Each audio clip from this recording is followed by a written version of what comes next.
was very, very difficult. And Speaker, he used to make even more painful that instead of just giving you that 7,500 across the counter, he would actually write you a check. So the Speaker,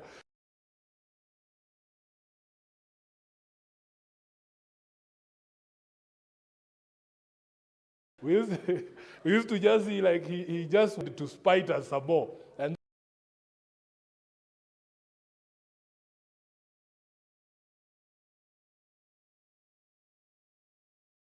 you had to wait for checks to mature. I don't know if that we have failed to create enough opportunities for young people to work. People want to work.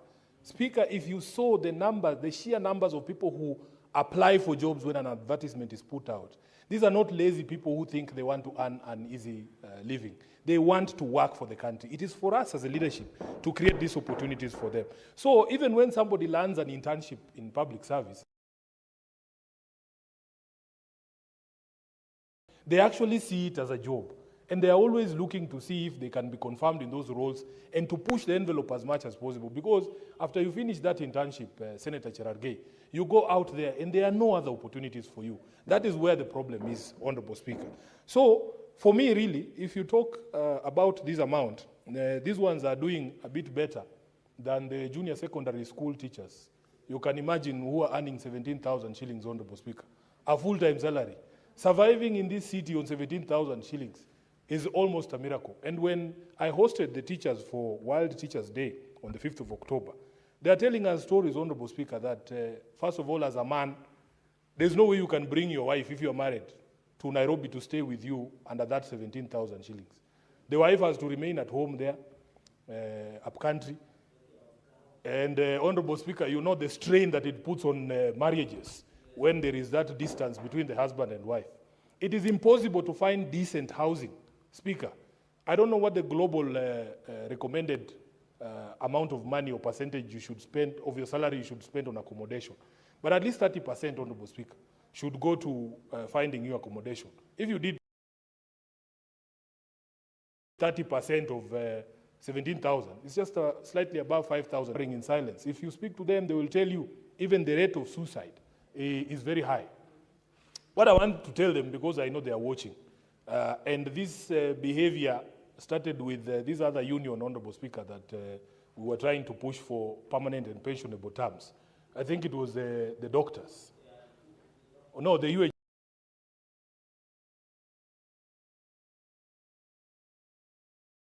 workers. We want to help, but please don't harass us. Speaker, you get a leader, maybe one of the leaders in the union, whoever it is, have a sit down. We are reasonable people. Have a conversation with us and we will represent you. But Speaker, this idea of just spamming leaders from morning to evening, even you cannot read any other messages on your phone. It is just confirming JS teachers permanent and pensionable. I want to look at them in the eye and tell them, are you really helping yourselves by spamming the very people that you want to help to survive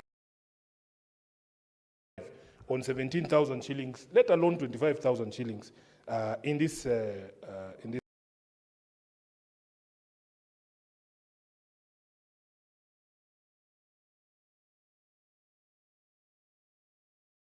country, in this town. Speaker, there is another, factor for Senator Cherargei to consider. But then the unintended consequence might be that there is a reduction in the number of opportunities that are then offered to the young people for training. So, Speaker, unless the National Assembly allocates more money towards this internship program in the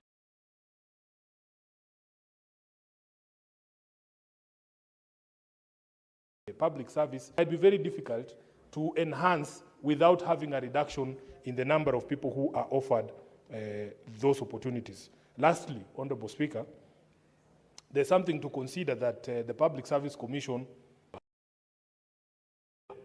Now, Senator Cherargei, when we pass this motion, you have said them to increase the stipend offered to interns to cushion them against the high cost of living. I don't know how we are going to circumvent the fact that we are dealing with an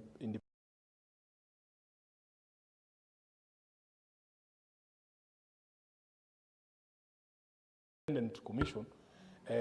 Maybe, Honorable Speaker, maybe there could be another way of how to increase the allocation towards this program. Then we can have not only more young people joining the program, but also them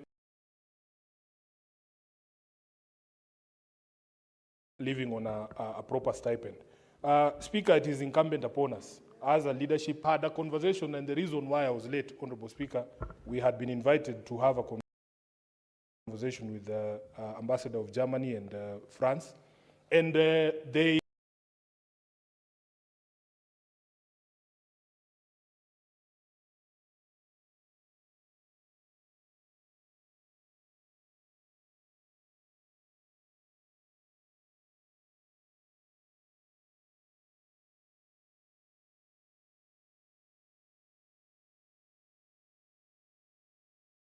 talk about the business environment that has been created in the country, that they would want,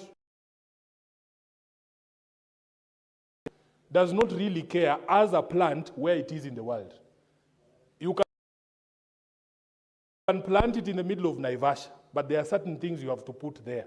You have to have the proper infrastructure, protect the business itself. They are willing to invest. And what we must do as leaders is to look at the circumstances of doing business in this country, the taxation regime that we put in place, and so on and so forth.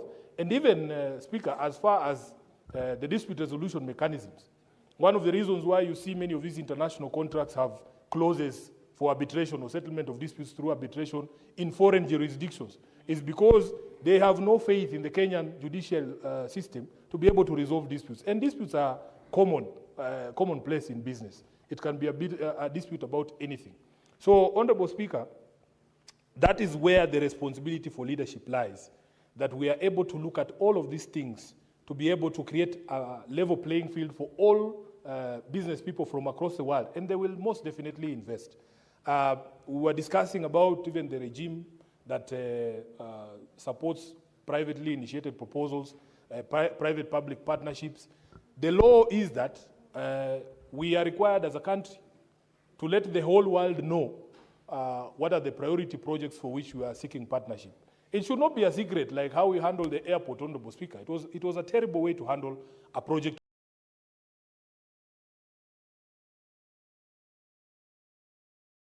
of that magnitude. Let the country know that we want a second terminal. It's privately initiated. We know it will come to a specific person. That person has a responsibility to disclose. And I want to thank the CS for Treasury, Mbadi, because after that debacle of Adani, I saw him publish in the newspapers some guidelines on how to handle those privately initiated proposals. And those are the conversations we want to have, because some of us, Honorable Speaker, are believers in the Constitution. If you look at Article 10, everything that is done in this country requires to follow those guidelines in Article 10, including transparency. Let us not wait to see on social media that, oh, the airport has been sold. No, that communication needs to come from government. They say, we have received this proposal, we are looking at it, and this is what they are saying we should do, so that we encourage investors to be able to invest in our country and create the employment that is needed.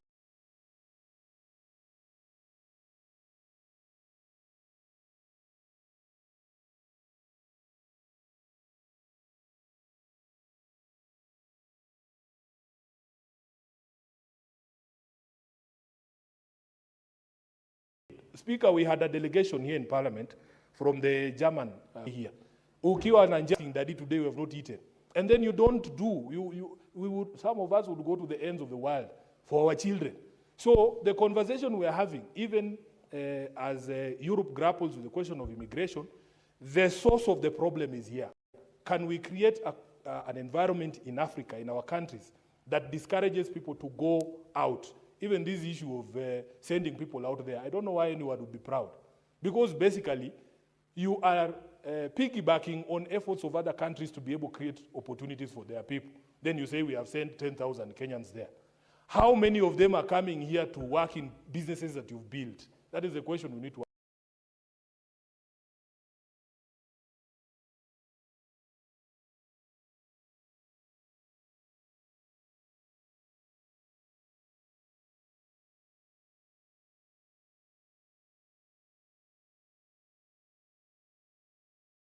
And how many Kenyans have you provided to work? They want to be able to put into practice the things that they went to school to learn, and that is our responsibility as leadership, Nandi, and I hope that there can be a lasting solution to the problem of unemployment in Kenya. Thank you, Honorable Speaker. Senator Wamatinga.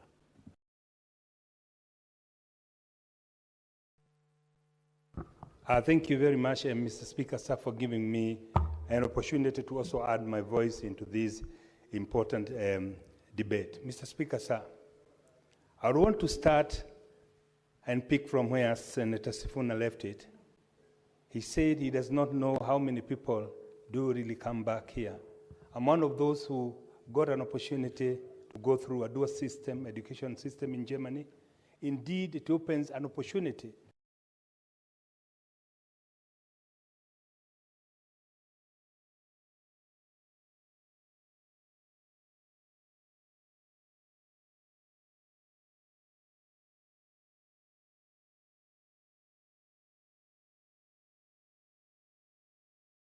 for you to develop the experience, especially in technical field.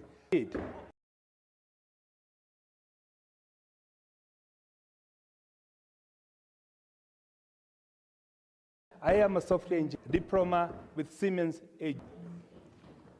I want to support this motion and say, indeed, we need to look at the whole spectrum of how we are doing it. Mr. Speaker, sir, it is not just enough to add on the strength that we are giving people doing the apprenticeship or doing the attachment. What we need to do, we need to introduce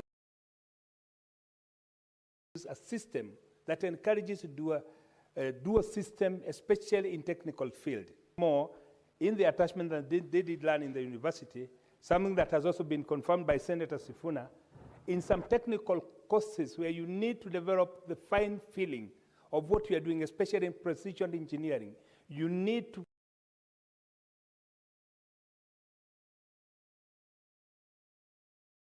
develop the passion. It would be important, Mr. would allow the dual system for schools and enterprises to coexist, Mr. Speaker. This would only be possible, Mr. Speaker, if we make sure that we bring the research center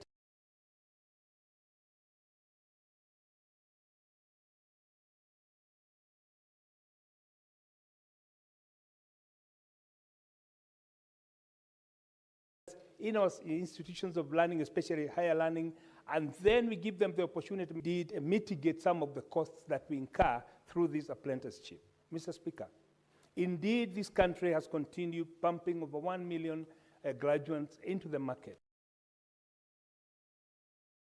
But we've not created enough opportunity. And it starts there from where my colleague said, and I want to say that I was happy when I was also the share of energy, that we realized one of the biggest hindrances we have in this country, Mr. Speaker, is the cost of power. With the cost of power going up to 26 cents USD per kilowatt hour, Mr. Speaker, we are barely any investments. But, Mr. Speaker, technology has evolved, nuclear energy has become more safer, it has become more affordable, and most importantly, we have now mini reactor, we have small nuclear reactor that are able to produce bunches of up to 200, 300 megawatts, and that for about 80 years, Mr. Speaker. The best investment, Mr. Speaker, like wind, you have a life expectancy of 20 years, investing so much money. And now that, Mr. Speaker, Kenya has gone and is almost getting there, that we are able to invest our pension fund in some of our development projects. It is the high time, Mr. Speaker, that we relook at some of the dynamics that attract investments. And we will not achieve that, Mr. Speaker, unless we ensure that the cost of energy has been brought down. The marginalized counties that make about 80% of the landmass in Kenya, Mr. Speaker, they remain unconnected to the national grid. Landing a diesel generator, Mr. Speaker, you cannot be able to produce any product that can be compete with any other product from anywhere in any part of the world. And therefore, Mr. Speaker, it is the high time that we adopt the modern technology as we look at mainstreaming our schools to become duality now that we have the CBC system. where kids right from grade 4 would be introduced to a day or two per week where they go and then they make a choice that is informed of what they would want to be, and not wait until they do the exam and then the exam results would choose them what to become. Mr. Speaker, most of us waited until they graduated to see what they want to become in life because of the competition that's there.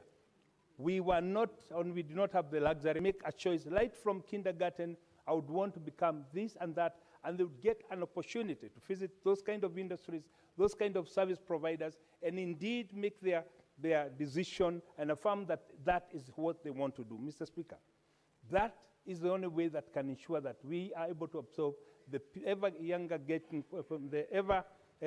population that's getting younger into the job market.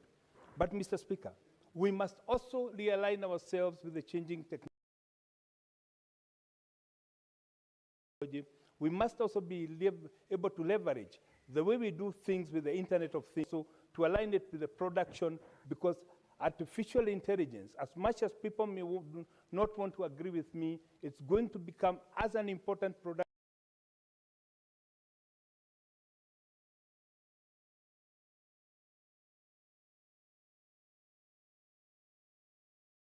production factor as capital is, as land is, and as labor is.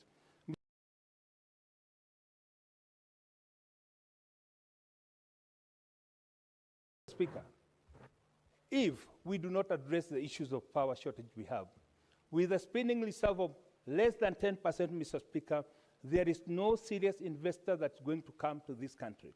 And without attracting enough serious investors, without value addition, which will not be possible if the cost of power becomes very high, Mr. Speaker, it is the high time we look at the model. And that's why, Mr. Speaker, I'm a proud supporter of the KK government, because for the first time in 62 years, we are able to use our pension fund to invest in our own infrastructure development projects. Mr. Speaker, we have, for the our people have been detailing after working for 36 years with a saving of only 98,000. It will be possible, Mr. Speaker, to grow our own pension. It will be possible, Mr. Speaker, to save on the foreign exchange that we've been losing annually on repaying the debt, and most importantly, to safeguard the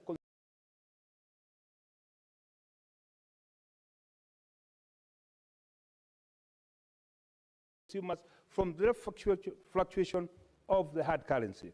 That, Mr. Speaker, those are some of the things that we'll be able to do, and most importantly, to ensure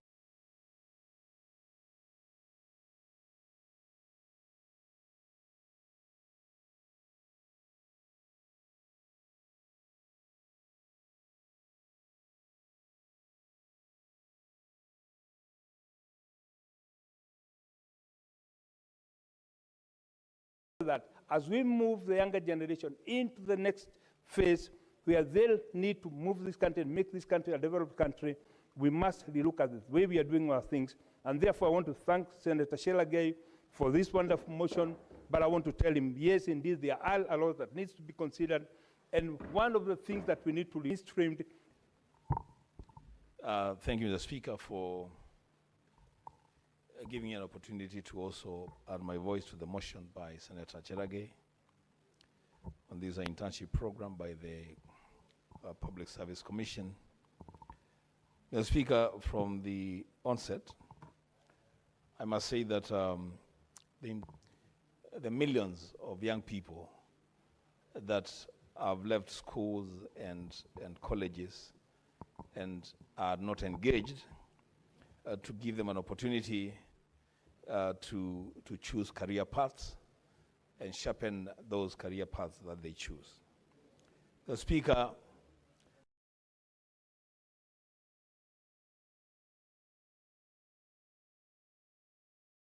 unemployment is a serious threat to national stability.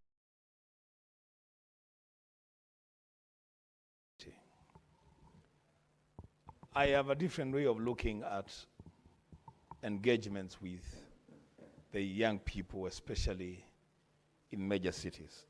Speaker, every time politicians and political leaders, even church people, every time you call a meeting during the week a rally, a crusade, and you see tens of thousands of young people attending those rallies and those meetings and those crusades. The Speaker, it speaks to the problem of unemployment in this country.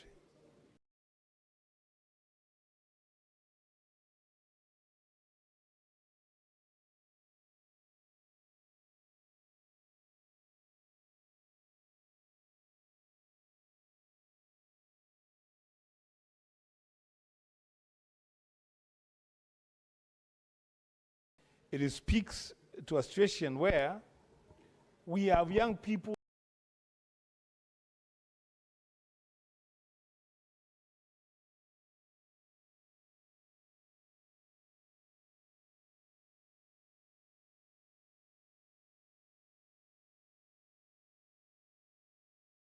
that are not engaged, are on the ground collecting stories and filing stories to the newsrooms.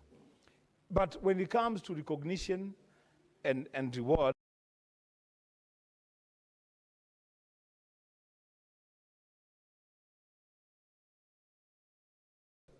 they are the least paid, they are the least interns that are taken in by the PSC. Now, Speaker,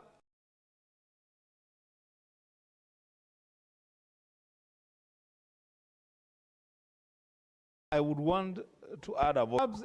It is time that we. Now, Speaker, I would want to add a voice. It is time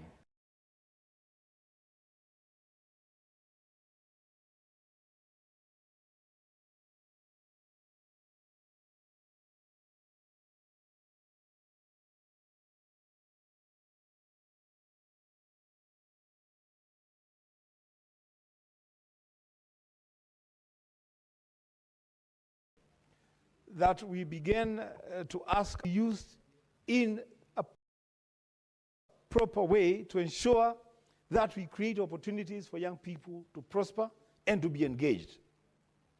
Now, Speaker, I know there is a subject that is not very, very sweet with a lot of people, but it is one that we must confront. I was earlier discussing it with the Senator of Mombasa here a few minutes ago. You know, Mr. Speaker, there is money that we collect from all of us who are payslips called the housing levy. And collect that money. Mr. Speaker, there are projects taking place in some places, not taking place everywhere.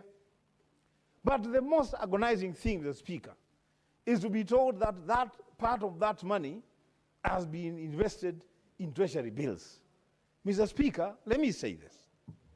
That, Mr. Speaker, the best way of doing these things is there was an agenda of this administration and even those of us who are in the Azimio coalition, Mr. Speaker, to create and equip at least one factory in every county. At least for us, that was very clear. That, Mr. Speaker, we need to have not just the public service, but even the private sector to get into the space of creating opportunities for young people to be profitably engaged.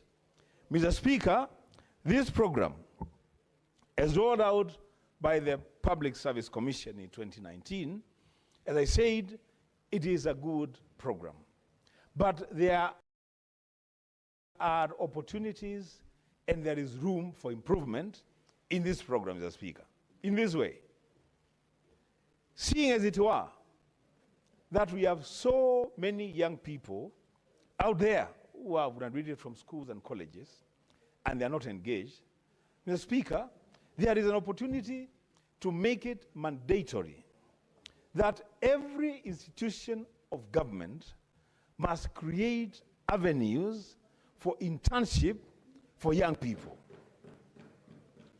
There is room for improvement, Mr. Speaker, even for the private sector institutions, so that internship becomes something Kenyan, you know, in a way that we are able to absorb our own people and give them opportunities. And in it, Mr. Speaker, there should be clear career progression paths. So that a child or a young person joining an institution as an intern knows that if they perform well, there's an opportunity for them, first of all, after such a period of time, to be absorbed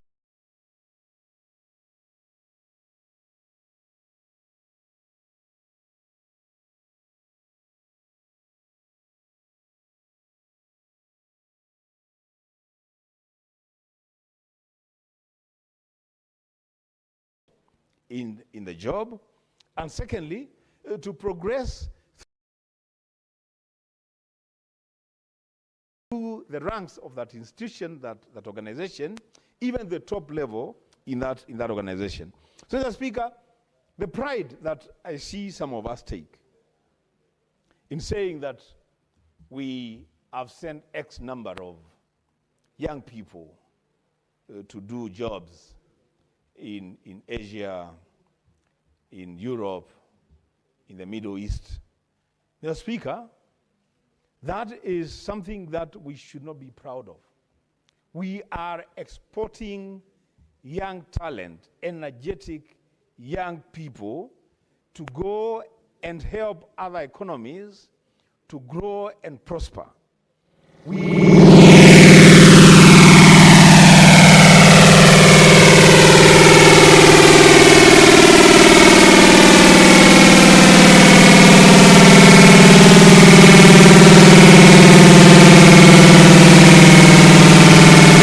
Absorbed locally. Mr. Speaker, I've seen some county governments have done a good job.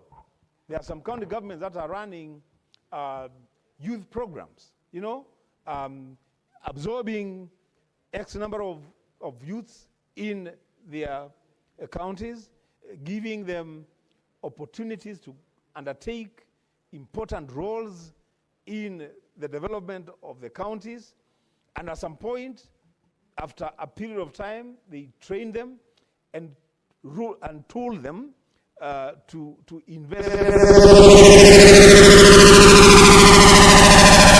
That this motion is an important motion, is one thing that we need to think about very, very seriously, and ensure that it does not just happen with the Public Service Commission, but expand the scope to other institutions, the private sector, the county governments, so that we take in a lot more young people in useful and profitable engagement. Mr. Speaker, with those many remarks, I support. Senator Abbas.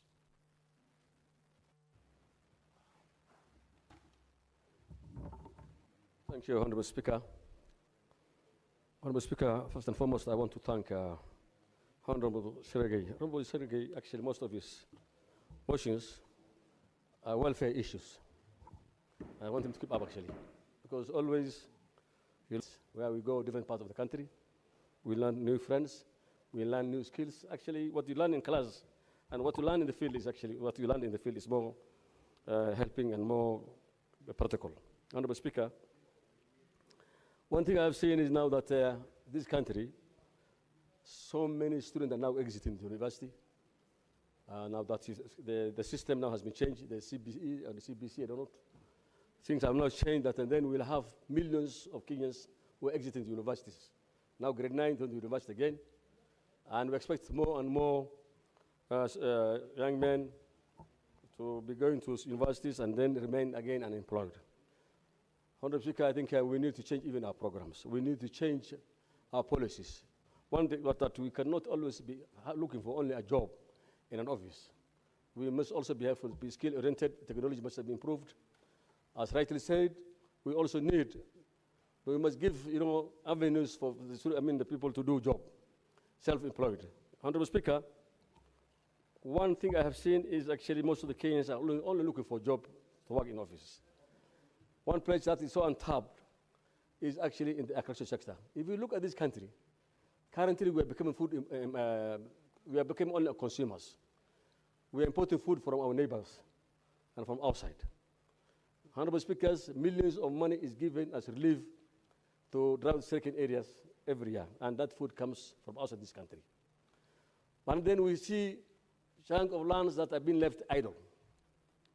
I think it's a high time that we must have a land tenure system that you compel the owners of those big land that remain idle for many years should be even taxed or produce food or allowed to use the same youth men and women who are ready to do farming so they can be able to increase food production. This country is food secure now as we talk, and we have a lot of idle land. The land tenure system in this country must be changed. That we are dividing our lands into to 2 acres, 3 acres, and therefore we're not even able to produce food. Today we're getting food from our neighbors, and they think if things continue, then this country will be becoming a country of consumers and only white-collar jobs. So it is high time that we must change our priorities. We must tell our students and our people that they must learn to till the land, they must be able to produce their own food, and they must be able to sell that food to the government so that the government can buy the food in a sort of importing food. And we're spending so much money in looking for buying food from the neighborhoods. And therefore, Honorable Speaker, I think we have a policy issues that we need to change our policies. Honorable Speaker, one other thing is we have Juakalis, we have now students for Intervet. Then we need to now think about how these people be not only molding metals and these kind of things and making buckets, but they should be thinking that they should be able to produce something parts of the vehicles. Instead of importing, something like discs, instead of importing like, rims, then the Kenyans must be able to produce those kind of things. So at least we can be able to go in that industry. Our people can be able to produce enough sabanas and then the wheels, what do you call it, rims, and even many other parts of the vehicle that can be done in this place, in this country, Honorable Speaker. Honorable Speaker, I think we must be now self-employment oriented, not looking for a job. The interns should be given money to self-employment. They should be able to go and farm. They go they tilt the farm or the land. They produce food. They sell, and that's the most productive and most engaging activity today in this country. And there is no one time. Even if you become a vegetable farmer, you will be able to have in the market always. If they produce, maize, the government should be able to buy from them. So that these guys, at every one given time, they are motivated that they can go and get employment. They produce food for this country, and that we can be able to now be very food secure in this country. One other thing, Honorable Speaker, I think our education system is only oriented. It's more of a rote memory than being practical. Most of these people, even the kids in other countries, you see them producing computers, you see them producing a lot of beautiful things, and the same things, technology is being actually taken at early age. The students are learning a lot of things. But this business, this telling students go and draw something, go and cut boxes and do a molding, this is not what we want to do. We need to have at least a technical-oriented learning of our children at early ages so that they can be able to produce or make computers. They should make something, at least something that will be able to sell in this country. Honorable Speaker, I think we are wrong also even our education system that we need to review it on a serious note, Honorable Speaker. Honorable Speaker, the most important thing is, as I said, one other thing, Honorable Speaker, I think this intern business also should go to counties. Honorable Speaker, in the counties, if you look at the books, the amount of money that is spent on personal employment is just still huge. Some counties are going up to 72% to employ people. I think, and they're not even productive. So I think we need to actually, what we need to is actually to streamline the systems of engagement of the people who are looking for employment. That the Public Service Commission must be able to produce and control the people who should be employed, who are going to be employed. The counties actually are employing people on their own. We have no services or the systems that says that you have a sequence of employing people, our systems of employment, and then we harmonize the schemes of employing people as it is. We are haphazardly actually doing interns, and this kind of internship is not going to help the people. With those few remarks, I beg to support the motion. Senator Manzo. Thank you, Mr. Speaker, for giving me an opportunity to contribute to this very important motion, Mr. Speaker.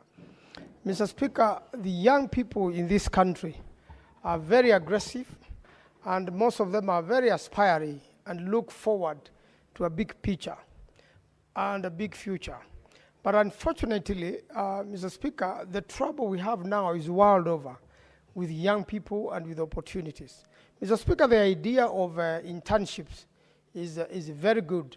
And in fact, in the Committee of National Cohesion and Equal Opportunities, every time a government agency comes over to Parliament to meet this committee, one of the questions we do ask is how many interns are in the organization, and indeed, quite a number have been posted.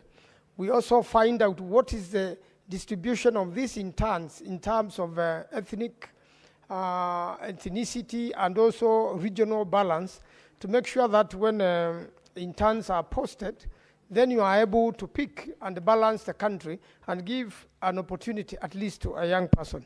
It is true, Mr. Speaker, that the monies they are earning is very meager, and they may not be able to do much about it, although some of them have developed into a full job out of this internship. But unfortunately, that cannot take care of all the young people in the country. There are quite a number of young people who actually, after university, have decided to go to farming. And I saw a television program, and a few from Uasin Gishu, particularly Honorable Oscar Sudi's constituency, who are growing chili and exporting. But from the interview, you could see they are very knowledgeable about agriculture. Some of them never even went through agriculture training, but they are able to read on the internet and get to find the best practices and the best way to make sure that crop is done. But from their look, they didn't look like they're young people who come from ordinary villages. These are young people most probably come from well-to-do families and unable to find a job, have decided to create jobs and through farming, and are of course well-funded to be able to have the capital, they have the land, and they're able to do something and actually employ quite a number of young people in this country. And I believe many young people, given an opportunity, will really go into manufacturing, will go into agriculture, will go into cattle keeping. They'll be very professional about it, and they'll be able to earn a living and even create jobs for others. And therefore, job opportunities are not only with government. Internship is not the final solution. Internship cannot employ all the young people in the country. And Mr. Speaker, all over the world now, everybody is being sent to their home, especially if you come from Africa. If you go to Germany right now, most of the demonstrations in town are because some young people who were born in Germany of African origin, or Africans really for a nation like our nation, to do certain things in a certain way to make sure we encourage creativity. There's a lot of work, in the creative world. There's a lot of work, Mr. Speaker, through internet writing. There's a lot of work, Mr. Speaker, if we use the IT, technology, and Kansas City, Mr. Speaker. This is what is being prepared for. But Kansas City cannot be and cannot grow into full city without water, which is Twake Dam, which for 3 years now are stalled. And Mr. Speaker, we need all these things so that Kansas City can employ a lot of people. A lot of people can work in the space. A lot of people can work through internet, and all that is job creation, and can accommodate a lot of people who would be interns. They can also do internship with online companies, Mr. Speaker, and be able to learn and pick a lot of information and be able to, Mr. Speaker, to employ themselves. So we should be looking at self-employment in future, job creation. But as the Honorable Amatinga said, Mr. Speaker, when the cost of electricity is high, and I'm sure manufacturers like the Senator of Nakuru can tell you, when the cost of electricity is very high and the cost of fuel is very high, then it automatically, cost of investing becomes also very high and difficult. So there must be incentives to young people investing and any other investor, because when an investor, like the Senator of Nakuru, invests, they end up hiring thousands of young people. Some of them become salespeople. I know some from my village who have become millionaires, having worked with her and learned culture and having actually gone through internship through her. And today they are big-time business people who do the business she does and who do the supplies, and they are making a living out of that. And these are not people who have gone through very big education. They are just people who have basic education, but have learned business from the senator of Nakuru. So a lot of other business people can do that, can help many other people grow, can help them, to do marketing, can help them grow their companies, and also, love their country and want to work for their country.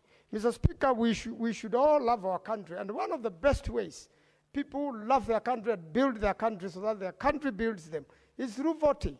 But what is happening now, Mr. Speaker? You go and register as voters.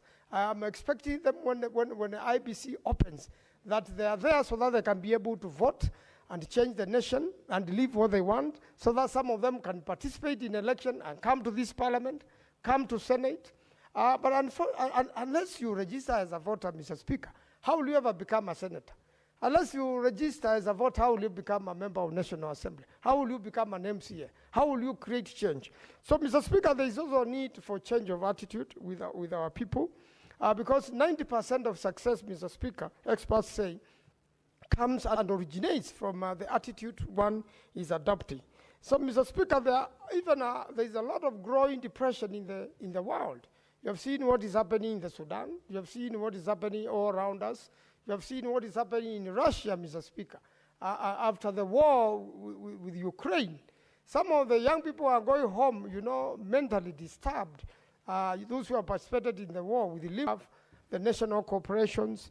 Mr. Speaker, there is also the national corporations. Mr. Speaker, there is also need to encourage local investment, creativity, and also, Mr. Speaker, to encourage young people to begin businesses, no matter how small, and grow them, those who have that aspiration. And Mr. Speaker, it is important we encourage also local industries to grow again. Mr. Speaker, a lot of engineers who leave the university, they will join the engineering companies, most of them run by the businessmen, especially from the Asian origin. They will go to industrial area and earn between 20 and 30,000. That will give them hope. They will gain the necessary experience, because a lot of jobs are asking for experience. And then after some time, Mr. Speaker, they will be able to become artisans themselves, to practice engineering, and get, a holding of their life. But Mr. Speaker, when we increase the taxes, when we increase the cost of living, and these companies migrate, investors leave our country, investors get frustrated by high taxes, investors get frustrated by riots, and the people are unable to run their businesses. Then, Mr. Speaker, then we don't build the country that way. The best thing is to make sure that the environment in the country is suitable for investors, so that investors bring in more interns in different fields, especially engineering, manufacturing, all that. And Mr. Speaker, then you will find a lot of young people are occupied usefully, and they're getting the necessary experience, and they want to live. As the Senator of Nairobi has said, when you pay somebody living in Nairobi 17,000, they are a graduate, they are of age to get married, they have a wife and children in the rural area. They are unable to meet the expectation of the village. They are unable to meet the expectation of those who took them to school, Mr. Speaker. They are unable, to meet the expectation of their communities. And therefore, it is important that this internship space expands. Even there are many employment opportunities in the religious industry, Mr. Speaker, in the churches. There are so many other places young people can go as interns, young pastors. They go into internship. They go to work, for the church, Mr. Speaker. But there are some frustrating practices and laws which make sure that these churches which are coming up are not even able to prosper. And those are some of the areas even will be dealing with the souls and mentoring the souls of young people, so that, Mr. Speaker, they can also be close to their God, and then God prospers them. So, Mr. Speaker, to sum up, the main idea is to build an industrial country. The main idea is to invest in agriculture, in businesses, investors in the country, Mr. Speaker, who are comfortable, so that they can be able to accommodate a lot of young people, give them hope, make them earn something, the earning grows, and also the economy of the country grows, Mr. Speaker, and such that people now come to our country. Mr. Speaker, the tourism industry, when we have many young people dealing with the tourism industry. And therefore, Mr. Speaker, I want to support the Honorable Cherargei, the Senator, for this great idea. Mr. Speaker, other than focusing on the government, if you could expand it to include all spheres, so that even in my law firm, Mr. Speaker, I can be able to hire a few more. But when I don't have much business, Mr. Speaker, then I'll be sending the young lawyers away. But when I'm doing well, I'm able to hire more, and then they work for me, and then they pay more, Mr. Speaker, and build the nation. I thank you, Mr. Speaker. I support. Senator Cherargei, why are you interrupting members when they are contributing to your motion? You know, if you don't want members to contribute, then I call you to reply, and we move on. But you know how to give it, isn't it? You know the procedure of giving information to the members. Not just echoing someone who isn't contributing to your motion. Next is Senator Consolata Nabwire Wakwabubi.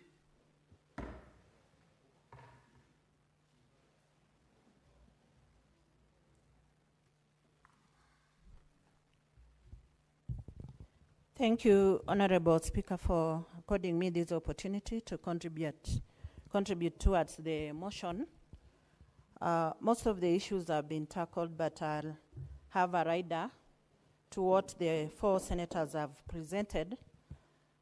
One, concerning the monetary stipend, I think there is also need for us to have a supportive infrastructure and welfare of these interns, in the sense that we need to enhance other aspects, like maybe having some health insurance for them, having some transport subsidy for them, and also maybe improving on the digital tools, since the youths are so much in the digital space. I want also to add the issue of having transparent reporting and oversight mechanism, which are some of the issues that can be added to that motion by Senator Cherargei, that we need to have some public defender, somebody who can be a voice of the citizen in form of an ombudsman or ombudslady, because I'm gender sensitive. Then there's also need to have a legal or other regulatory backing to push the legal rights of the interns in their internship spaces, since some of them tend to encounter some injustices, and therefore it is important to have such like a framework. So the internship guidelines can be amended to some level. And from my perspective, or rather from one of the committees that I serve on national cohesion, equal opportunity, and regional integration, I would also propose that we have an equitable distribution of internship opportunities, so that we also decentralize them to the counties or back to the grassroots, because we find that most of them are centralized in urban centers like Nairobi, Mombasa, and Kisumu. So that hampers the participation of other maybe youths. As a Kenyan and as a leader and a representative of the people, I want to point out that the youth bulge is tantamount to a demographic bomb that we are just sitting on. Instead of looking at the demographic dividends that we need to fetch as a country, we are silently watching. And therefore, that is why we are having a lot of unrest from our young generation, because they are idling. That is why we are having them engage in substance abuse, drug abuse and all that, trafficking, and engaging in various vices. So as a country, it is important that we utilize this youth population to boost our economic growth and to boost development, since I tend to believe that youths are highly productive as compared to the advanced age where I also belong. But I'm not negating the fact that I need to be here. I need to be here so that I articulate issues on their behalf back at home. So I would also advise that maybe the Ministry of Public Service, in consultation with the Human Capital Development, can carry out a cost-benefit analysis to establish if this thing is viable. Let us look at it and carry out a cost-benefit analysis, because it will actually propel us to do informed choices, or rather informed decisions, to accommodate our youths. We need to establish clear transition pathways that have got realistic job prospects, so that the youths don't find the internship spaces just for free labor or as empty spaces for running errands, because they also need to build on their skill sets and to develop their skills. We also need to promote innovation and maybe have some rewarding, to reward outstanding interns. So we can create an incentive scheme whereby we also reward them, appreciate them. You can give them certificates or even opportunities for further training. We are wasting our young population. We are really staring at having brain drain instead of brain gain. So as a country, I think we need to look at that. There are so many points, but I know most of them have been captured by the distinguished senators. So we only keep beefing up. So personally, I also want to accede to this motion by Senator Cherargei, and I acclaim you for proponing that motion. I support. Very well, Senator Joyce Chepkoech, Korir. Yeah, thank you very much, Honorable Speaker. I think much has been said by the honorable colleagues, but let me take a special. Let me congratulate Honorable Cherargei for the efforts that he has really put forward in terms of making sure that a number of issues are addressed. Honorable Speaker, the motion that is before us is a motion that is affecting our youths. And I want to say that a number of colleagues have mentioned a number of things. Honorable Speaker, the request by the motion mover in terms of making sure that there is increment in terms of the salaries or the stipends that are being given, I think, Honorable Speaker, with the common sense, life has become so hard, and it's only prudent if we can try as much as possible. All of them are so learned, only to find no space to work, Honorable Speaker. And I want to say that despite the challenges or despite the efforts that has been put forward by the government in making sure that they have lent a hand to a number of youth through a number of programs, ranging from affordable housing, which I think a number of youths are operating there. I know, Honorable Speaker, they are paid peanuts, which at the end of the day, it might not sustain them, but though it's a way where I think the government is trying as much as possible to make sure that it is assisting them. I know a number of ministries also have been able to observe a number of youths, including the TSC, which has played a key role in terms of making sure that a number of teachers are observed, but still a number of teachers who graduated back in 2010, 2011, the P1s, are still within the ground, Honorable Speaker, and attended, Honorable Speaker. So I just want to say that it is indeed a challenge, despite the fact that we have all these programs. The ministries have even invented a way of taking the youths abroad, but there should be a clear way. Sometimes they take ages for them to even actualize the issue of documentation, which I want to believe if they are given room during, for example, if a public service give them the opportunity to serve as the interns, it should be they should be given the first priority when it comes to jobs abroad, because at the end of the day, they have gained the experience, they have gotten the opportunity. Now they can exit so that others can also get the opportunity to be trained and gain that experience, Honorable Speaker. So I want to say the fast tracking of the documentation is what we are also requesting the Ministry of Labour through the assistance of our committees, so that at least when these youths are done with their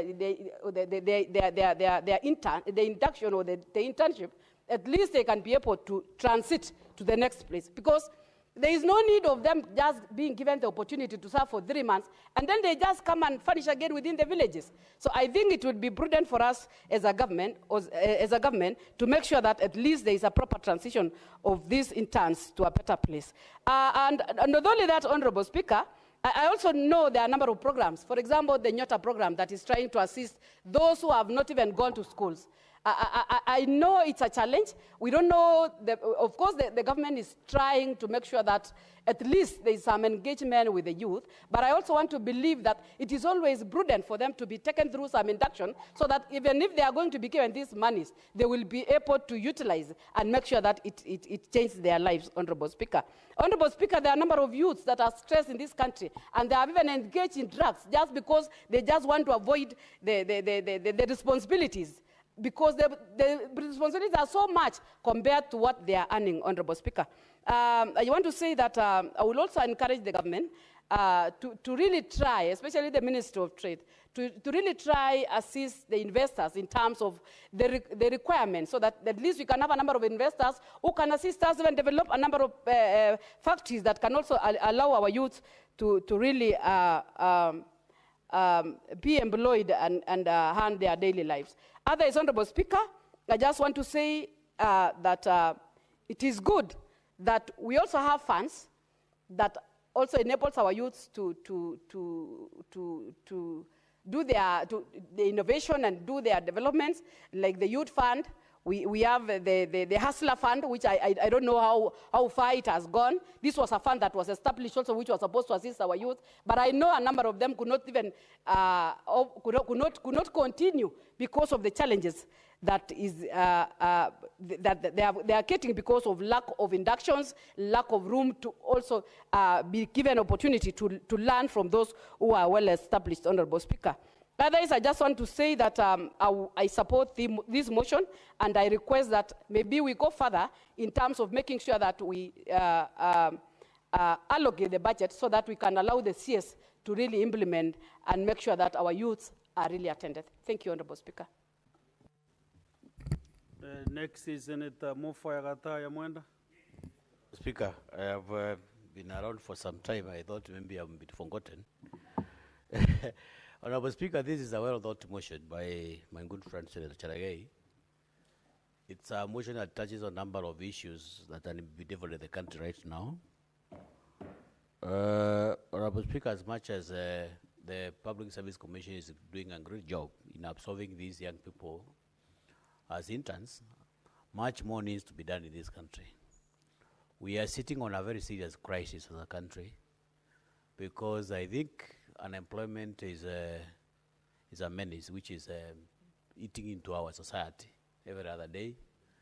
We are producing young ones from the universities, we are producing ones from tertiary colleges, we are producing ones from middle level colleges, and the job opportunities in this country, Honorable Speaker, are very rare, very scarce.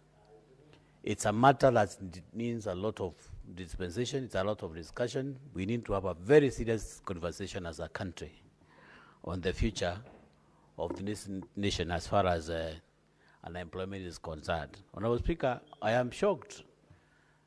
As the Speaker, protect me from the two neighbors. They are making some loud discussions when I'm contributing to their motion.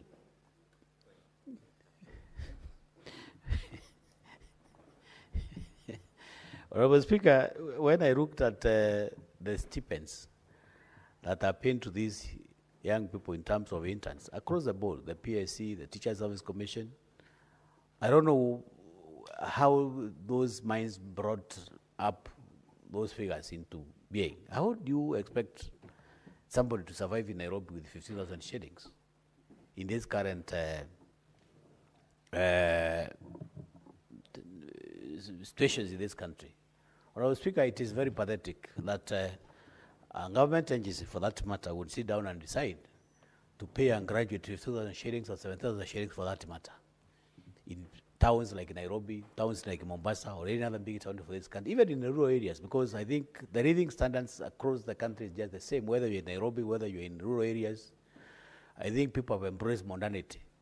I don't know where in this country, in Nairobi, in any other part of this country, Honorable Speaker, you can get a house, a decent house of less than 10,000 shillings. So I think as much as, Honorable Speaker, we say the Public Service Commission is trying to absorb these unemployed youth, then we need to caution them to review some of these space that these boys are getting. On top of that, Honorable Speaker, as a country, I have captioned some honourable members talk of exporting labor to some other countries. But of course, Honorable Speaker, we also have to have a discussion on how we are supposed to put up job-absorbing opportunities for our young people. We have so many opportunities that are supposed to be exhausted, that are supposed to be exploited in this country. Honorable Speaker, if you go to some counties like Tharaka Nithi, where I come from, you rarely find a place where a young person would wake up one morning and say he has gone to maybe to look for an hustle and get maybe 1,000 shillings or so across the board. Maybe save for some other few places where people would go to coffee factories or tea factories or milk factories here and there. So we need to make sure that our counties have industries. We have to make sure that counties have factories, and all counties have different potentials. There are some counties with some great potentials with some mangoes. We have some counties which are agricultural and doing so many issues here and there. And that is basically, Honorable Speaker, that's why we are supposed to make that conversation and make sure that our country is industrialized. That's the only way out we can make sure that our youth are absorbed in the job market. Honorable Speaker, we as politicians, and I think everybody is a witness to that effect. If you go to the villages today, maybe with a big car, high-end cars like the ones that will drive the planners and so forth, the people that you get along the route, along the roads, everywhere, are the young people. And most of them are graduates. Most of them have some very skilled skills. And they are there, jobless. They are there. Actually, most of them have even fallen into praise of being used by some politicians here and there as goons, as hooligans. Purely because they want to make a living out of some funny undertakings. So, Honorable Speaker, I think it's a time bomb. It's a serious menace that as a country we are supposed to have a very serious discussion around. Honorable Speaker, it is very pathetic that today, you know, as parents, when you strain, you want to take your child, your guardian, through the education system, the university, to all the colleges that you are sure of, you are not even sure whether this child will get a job. There's no job guarantee in this country anymore. The ones that are there are very rare, very scarce. And, Honorable Speaker, it's an issue that is supposed to bring on board great minds as a country to make sure that we have a very clear conversation on how we are supposed to make sure that this joblessness in this country, which has been developing the country, is addressed once and for all. That's the only way out, Honorable Speaker, we can even minimize crime. Crime is not even the preserve of uneducated anymore. The most complicated crime that we have, I know of a certain country that I don't want to mention, where some young people have created some very serious systems and they are sipping money out of some bank account from some unsuspecting unsuspecting clients.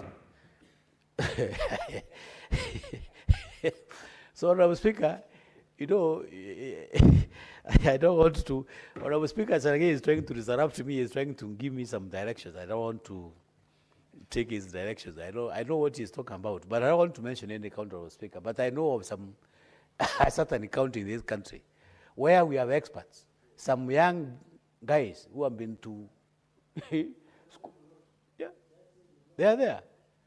They are there, Honorable Speaker. So crime is no longer a preserve of the people who are not been to school, right? The crime today in this country, Honorable Speaker, has become very complicated because of the high level of technology. Yeah? We have even some fraudsters. Some people, recently I was witnessing a scenario in my county where some people driving big cars, very educated guys, went around calling people that they are registering for them for SHA. Yeah, once you give them, Speaker. So I think, Honorable Charagay, thank you very much. I think we are supposed to take this, because the motion, Honorable Speaker, is supposed to guide. It's not even supposed to compel.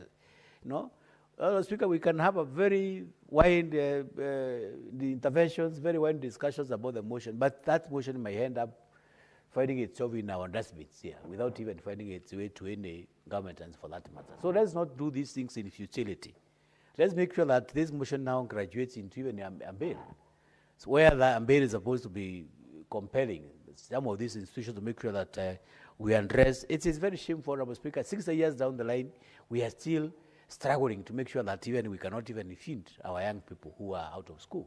It's very shameful, Honorable Speaker. 60 years down the line, the country is still struggling to make sure that we cannot even absorb our young people in the job market, Honorable Speaker. So, Honorable Charagay, make sure that this motion is pushed to be consumed with that advantage so that we can have our young people. Because we can't have a situation where you pay somebody 50,000 shillings. No, it's a shameful, Honorable Speaker. So I think with those few remarks, Honorable Speaker, I beg to support the motion, and let's not have a motion finding its way to the dustbin, just like very many other motions that were processed in this House. I hope this motion is going to capture the attention of these interns, but maybe you get the advice from Senator Gataya next time and do the right thing. Senator Keroche Tabitha.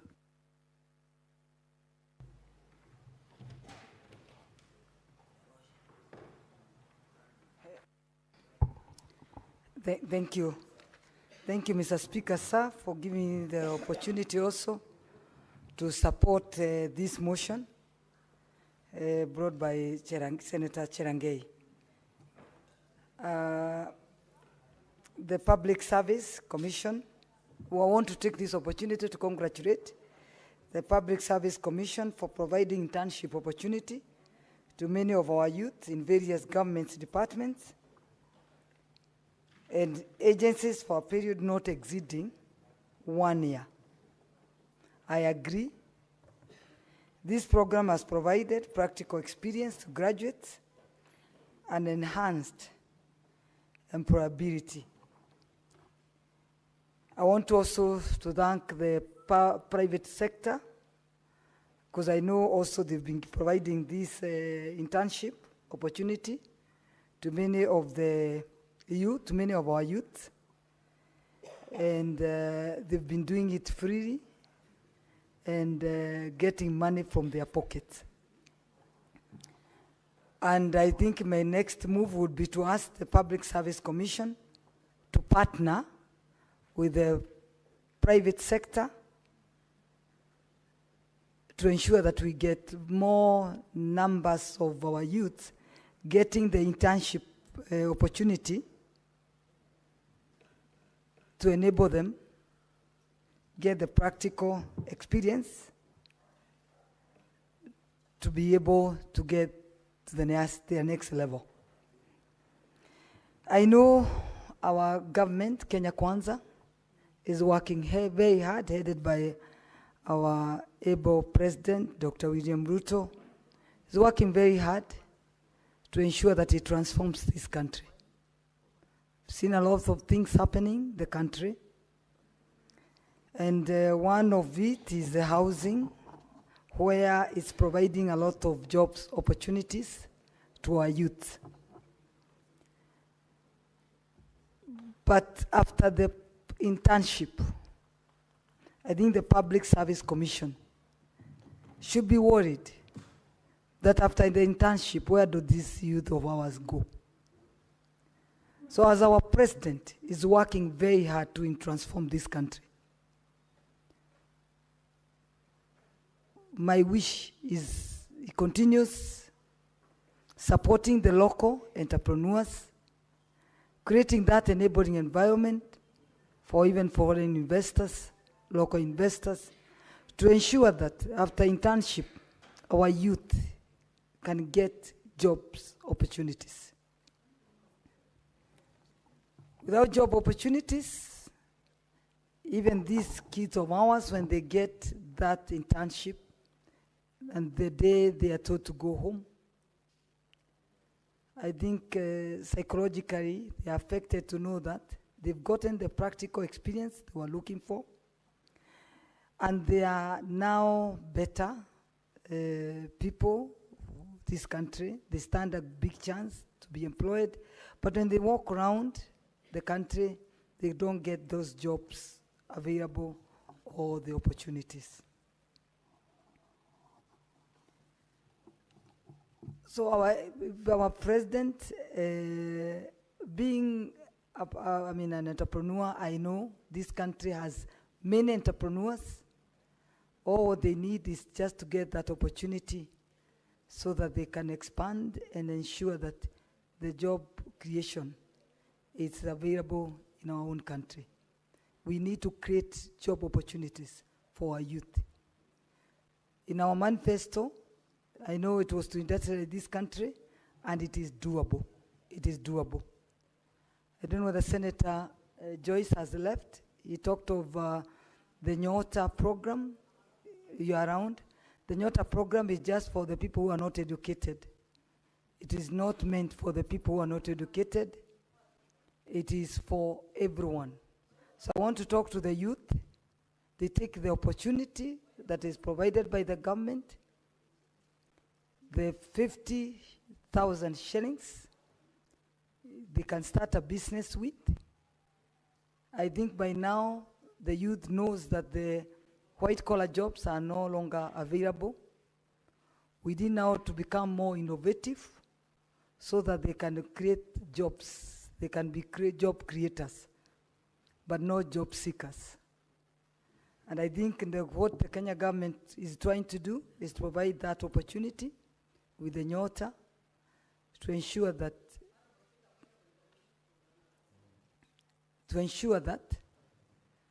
our youth becomes job creators, but not job seekers. You want to be informed by Senator Joyce Korir.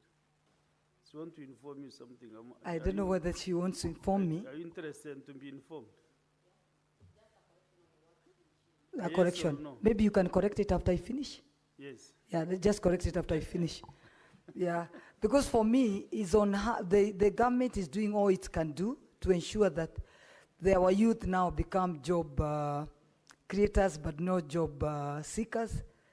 As we continue deteriorating in this country, I think the youth now stands a chance to ensure that they become part and parcel of the industrializing this country. And I agree with Senator Cherangei that the step that the youth are given, the interns are given, is very retro, the 15,000 shillings. So it needs to be increased to the 30,000 shillings. And then they put in place mechanism to promote and reward innovation by the interns. Because if the interns becomes innovative, I'm very sure they will be our next entrepreneurs in this country. And of course now, provide also the number 3, maybe is to provide on how we keep a track on our youth as they do the internship, how many are getting jobs opportunities, how many are creating their own jobs, so that we can try now, the youth can know that there is a track record put in place to ensure that we are following them up so that they don't get frustrated and we see what we are seeing, depression in our youth. We try to prevent that. But what I can say is that what Senator Cherargei has brought in as a motion, it is something we as senators, we should not leave it at this, because as many of us have agreed, we are sitting on a time bomb where if our youth are not, the job opportunities is not addressed, I think it will be a problem in the long run. But it's not even long, it is soon. So we should address how we can create job opportunities to our youth. But I think the government is able, and headed by His Excellency Dr. William Ruto, is burning his midnight oil to ensure that we transform this country. So the first thing is to ensure that job creation goes hand in hand to ensure that our youth are well catered for, and after they graduate, they get jobs to ensure that they can move forward. And the youth to ensure that they also go out of their way to become job creators, but not job seekers. Even as we got employed and we left the jobs and we became who we are today because of believing in ourselves. So they just need to believe in themselves. They have an opportunity. They have a government that is providing money, free money, to do business in this country. During our time, we never got even a free shilling when we came. So we were to think and go to banks and knocks. But the money, the Nyota program, I can assure them that it is enough money to ensure that they can start the retro business that they can start, and they become job creators but not job seekers. And within a short while, they'll be employing another one person or two people. In the long run, they'll be having many people. And if the Public Service Commission partners with the private sector, I believe we'll be giving more internship to our youth. We had the 10 interns. So it means if we are supported by the government, I'm sure these companies can give more interns to many people. And it is true, especially when they go to companies, they have a different mindset, and if they see things have been done by other people, when they leave the gate, they also think twice on how they can also become entrepreneurs of their own country. So I support Senator Cherargei, and thank you so much. And I believe and I hope this motion, you push it further to ensure that the youth job creation is part of what will be helping the government to think out of the way out of the box on how our youth will be catered for on job creation. Thank you, Mr. Speaker, sir. Thank you. Senator David Wakoli, Wafula. Asante Mheshimiwa Spika kwa nafasi hii ambayo umenipa ili nichangie kuhusiana na mishahara ambayo vijana wa awamu ama vijana wanaofanya mazoezi katika taasisi mbalimbali, mishahara duni ama pesa finyu ambayo wanapata. Mheshimiwa Spika, Mheshimiwa Spika, nimesikiza michango ama hoja za waheshimiwa, hususan yale ambayo serikali ya Nairobi ama serikali kuu yapaswa kufanya ili kuinua maisha ya vijana ambao wamepewa kazi kwa muda mdogo, miezi mitatu. Ieleweke fika Mheshimiwa Spika kwamba katika nchi ya Kenya kuna awamu mbili za serikali. Serikali inayoongozwa na Mheshimiwa Daktari William Ruto na serikali za kaunti zinazoongozwa na magavana na mabunge ya kaunti. Changamoto ambayo ningependa kuwapa wenzangu na serikali za kaunti, mchakato mzima wa kuboresha maisha ya vijana na kuwapa nafasi ya kuboresha taaluma zao haipasi kuwekwa kwa mabega ya serikali kuu peke yake, kwa sababu serikali za kaunti vile vile zinapewa pesa kutoka serikali ya Nairobi, wanakusanya ushuru ama kodi kutoka kwa washikadau katika kaunti, na vile vile mabunge ya kaunti vile vile, Mheshimiwa Spika, yana mamlaka ya kutunga sheria kama jinsi tunavyotunga, Mheshimiwa Spika. Na mimi nawapa changamoto, Mheshimiwa Spika, maseneta wenzangu kwamba tuwarai magavana vile vile watenge fedha za kuwaajiri vijana kwa muda mchache jinsi serikali ya Nairobi inafanya kwa majukumu ambayo yamegatuliwa, Mheshimiwa Spika. Sekta ya kilimo, Mheshimiwa Spika, ni sekta ambayo kaunti zikikita mizizi vizuri, vijana wengi walio katika vyuo anuai vya ukulima wanaweza kuboresha mapato na tija ya wakulima katika kaunti zetu. Kaunti zilizo na mifugo, kaunti zilizo na samaki, kaunti zilizo na ng'ombe na kuku, kaunti wanaopanda mahindi, ngano na kadhalika, Mheshimiwa Spika. Niliona mfumo walioandikwa na serikali ya Nairobi na kaunti, wale wakulima wa biashara, kwa kibobo agropreneurs. Sawa, kuna mustakabali ya Nairobi na kaunti, lakini tunataka kuona serikali za kaunti zikichukua vijana ambao katika shule anuai na kuwanyoosha katika kuendeleza ukulima biashara katika kaunti zetu. Mheshimiwa Spika, Mheshimiwa Rais anazuru kaunti zote humu nchini akizindua mfumo wa uboreshaji nyumba zinazoweza wananchi wanaweza kujikimu kulipa. Ningependa kuuliza wenzangu na magavana, ni vijana wangapi katika vyuo anuai ambao wamesomea ufundi wamepewa nafasi ya kufanya kazi wakipata ujuzi huku wakisoma? Hizi ndizo mbinu ambazo tunaweza wapa vijana nafasi. Tumeona taasisi mbalimbali za kilimo kama KALRO, KARI na taasisi ambazo zinatoa madawa ya kupambana na magonjwa ya mifugo, Mheshimiwa Spika. Taasisi hivi zimechangia kivipi kuwapa nafasi hawa vijana ili wanaporudi nyanjani wanachangia uboreshaji wa nchi ya Kenya? Sasa mimi nikimalizia, Mheshimiwa Spika, mfumo huu umekuwepo miaka mingi, lakini vijana nimeona katika simu yangu ya rununu wanauliza ni mbinu ipi, mfumo upi, mkakati ipi wao hutumia kuwachukua hawa vijana ambao wanapata japo shilingi 15,000. Hawa vijana wanatoka pembe zote za humu nchini.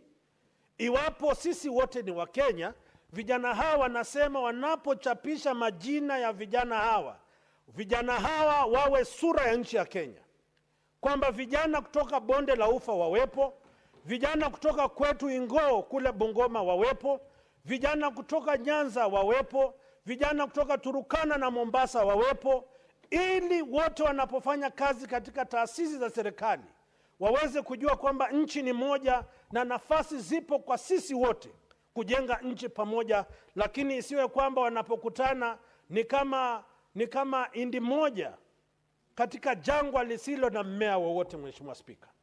Sasa mimi naungana na Senator Cherargei kwamba serikali ya William Ruto inasema tuungane pamoja, tupige vita ukabila, na yote inawezekana iwapo nafasi hizi zitapewa Wakenya wote pasipo kuzingatia misingi ya dini, ukabila, falsafa na umenke, yani gender kwa kibombo, Mheshimiwa Spika. Kwa hayo mengi naunga mkono hoja ya Mheshimiwa Cherargei. Asante sana. Senator Olekin, are you ready now?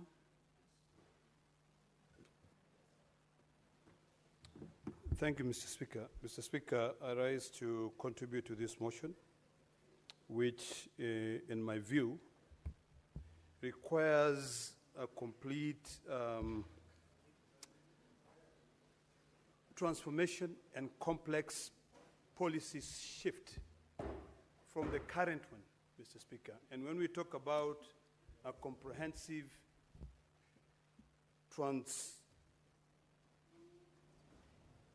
transformational policy shift, remember that it's got pros and cons.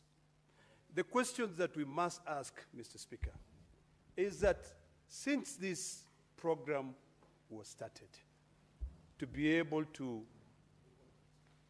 absorb interns into permanent jobs. Because the question, Mr. Speaker, here for me is not about the benefits. I've read the motion as presented by the distinguished senator from Nandi, but for me, the question is not about an internship program. It is about what happened after these qualified Kenyans, who the courts in this country have actually ruled that if an intern is performing a task which is aligned to their skills, they must be treated as employees and must be protected by the law. So, Mr. Speaker, the question then begs, what do we need to do? What policy shift do we need to adopt as a country in order to be able to ensure that future generation or the younger generation are taken into consideration, are provided with job opportunities? The first question we ask is that since this program began, how has the public service been able to absorb? How many people has it been able to absorb? How many interns have they been able to place in all government ministries? And the answer is very simple, Mr. Speaker. Every year, the public service, the Ministry of Public Service, absorb about 3,000 to 3,500 interns and place them in all government ministries. In fact, Mr. Speaker, it was only in 2023, or I think maybe 2024, that the ministry absorbed about 8,000 interns and placed them into different government ministries. When you look at the level or the percentage, it was only about 7.71%, and now the ministry has moved to about 8%. Is that really having a solution? No, it is not. So, Mr. Speaker, we need it, but in fact, you're not even looking at the entire welfare. You're only talking about them receiving 15,000 to 30,000 shillings. What about paternal leave? What about maternity leave? What about sick leave? Those are some of the things. What about innovation benefit? Those are some of the things that we need to do. And that is why I began my arguments this afternoon, Mr. Speaker, by saying that what we need is a complex, transformative policy shift in how we deal with these interns. I have a few proposals, Mr. Speaker, which I hope that the distinguished senator will be able to note thoroughly and ensure that this motion does not remain as a motion, but it is transformed into a piece of legislation. And by then, I would hope that this House will have all the 24 delegations so that we can move. Because, Mr. Speaker, what I'm witnessing here, I never witnessed in the last parliament. I want to be very candid. In the last parliament, our side and the other side would be empty during the end of the term. But now it seems everybody is busy out there trying to figure out, and it's very difficult. If you look at the order paper, Mr. Speaker, we have so many bills and we cannot be able to pass them.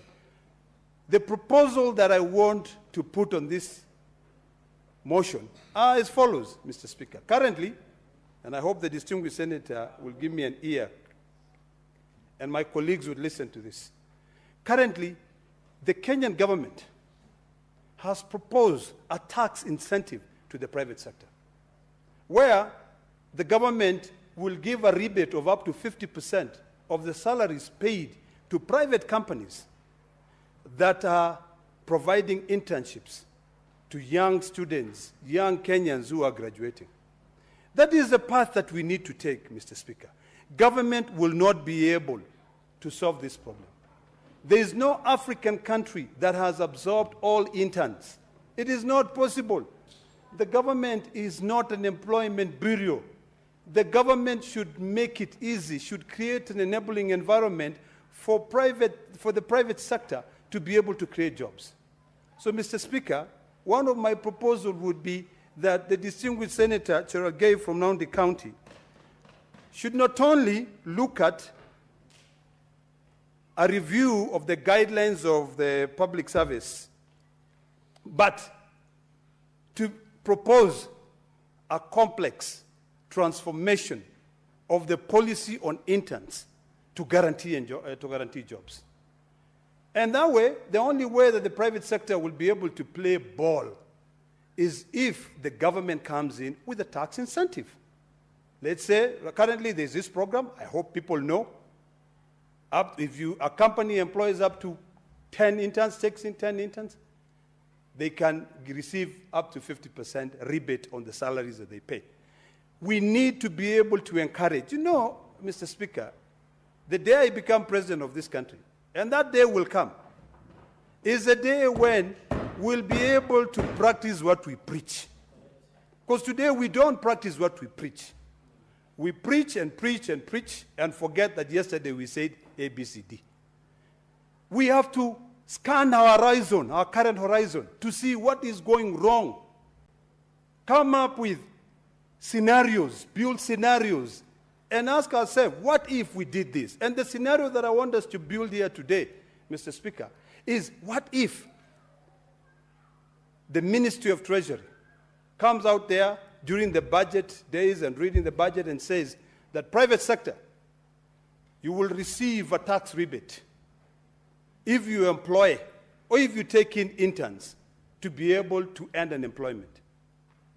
What will happen? Mr. Speaker, this is not quantum physics. The first answer would end unemployment in this country, would reduce unemployed youth who are running around in this country. I was listening to Morfire, and Senator Morfire, Mr. Speaker, if you listen to Senator Morfire, he was actually speaking sense. He said that because of challenges that a lot of youth are facing in this country, they become innovative. They become hackers. They are able to get into your account and continue living a good life. You're working your butt off. And then by the time you go home, you think you have so much money. But because they're unemployed there, they use their skills to be able to get some money for them to continue living their life. So, Mr. Speaker, there are so many things that we talk about in this country, but the day we practice what we preach is the day that we will see this country change. Yes, we come up with new innovations, but we are not rewarded. Yes, the government come up with programs that gives youth 50,000 shillings to start a job. Mr. Speaker, I don't want to equate that to what the former senator from Kiambu County did when one day he had one of his empowerment program and he donated pigs to people. Those pigs, instead of being used to multiply, those who received them slaughtered them and they had food for a week. So what if you give a youth 50,000 shillings today? You know, they might decide, I'll eat this a little bit. Maybe I'm used to eating 5,000 a month. Maybe I'll eat this for 10 months and I'll survive. This is a big challenge, Mr. Speaker. And this is a challenge that all of us here individually and collectively must sit down and critically think about solutions. Mr. Speaker, I'm currently grappling with a very complex issue where I have 100 students who I'm sponsoring at the university in Masai Mara. And I'm just saying to myself, once these students graduate, what am I going to do with them? If I give them some small seed capital, will it help them? If I place them on internships, will they be able to end up getting jobs? Or will I have just wasted my money and other partners' money to be able to educate these youth? That is one of the biggest problems that I'm having at the moment.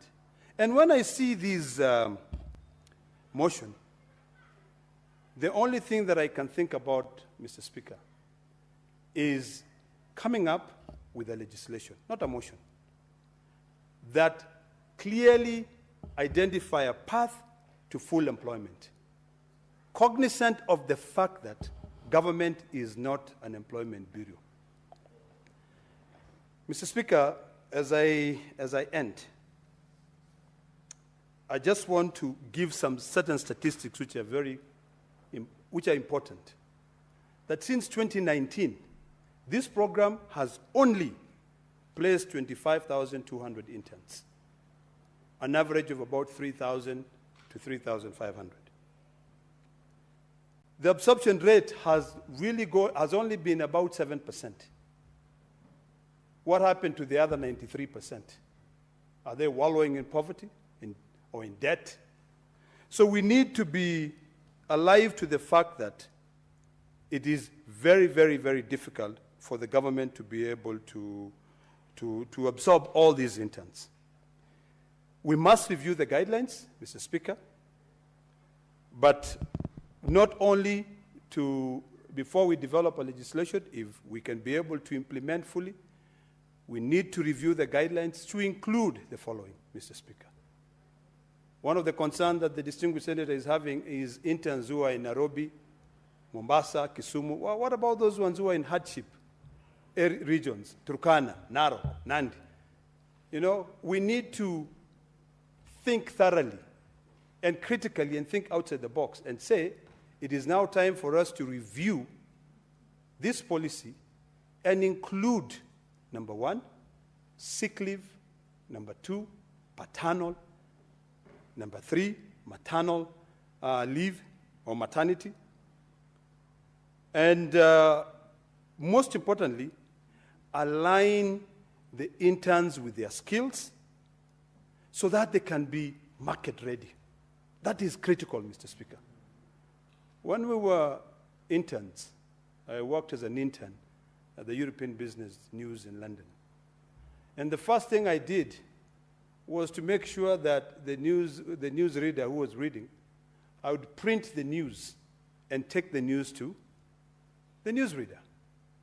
During the process, I'll be able to understand how a script is drafted, what is important. I was aligned to my practice, to my career, and I was market ready. So, Mr. Speaker, that is important.